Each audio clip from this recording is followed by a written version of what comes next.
Hello guys, এই হচ্ছে পুঁইশাকের বড়া।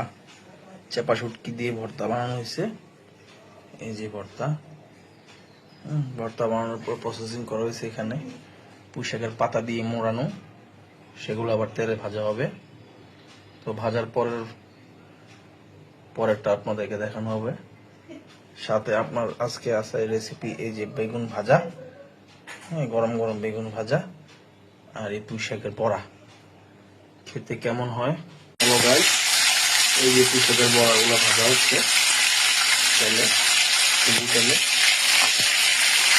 দেখেন।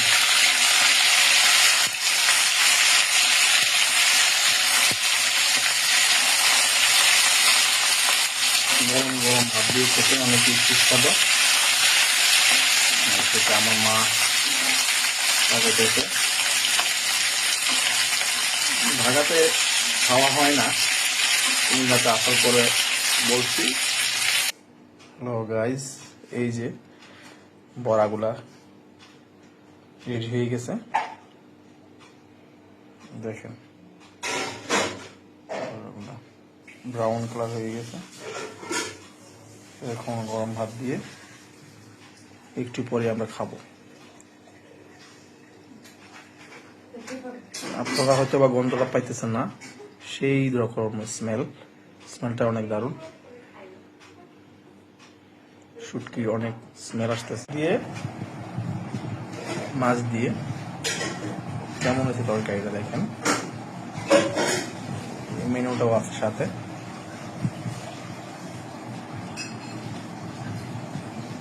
আমার কাছে তো অনেক লোভনীয় লাগতেছে, আপনাদের কাছে কেমন লাগতেছে জানাবেন। এখনই খাবো। আজকে পুঁইশাক দিয়ে আলু দিয়ে মাছ দিয়ে এবং ভাজা, বেগুন ভাজা এবং বেগুনের পুঁইশাকের বড়াও আছে সাথে। যে গাইস, এখন রেডি, এখনই খাবো। বেগুন ভাজা, ভর্তা আছে সাথে, আবার পুঁইশাকের ভর্তা, তারপরে মাছও সাথে খাবো। এগুলো আজকের মেনু। ধন্যবাদ সকলকে। হ্যালো গাইস, এই যে একটু ভর্তা নিলাম। এই যে ভর্তা ঝাল হয়েছে।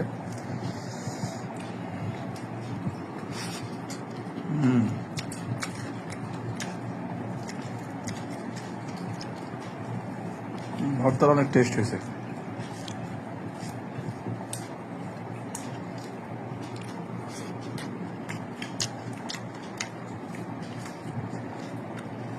কি কোথা থেকে দেখ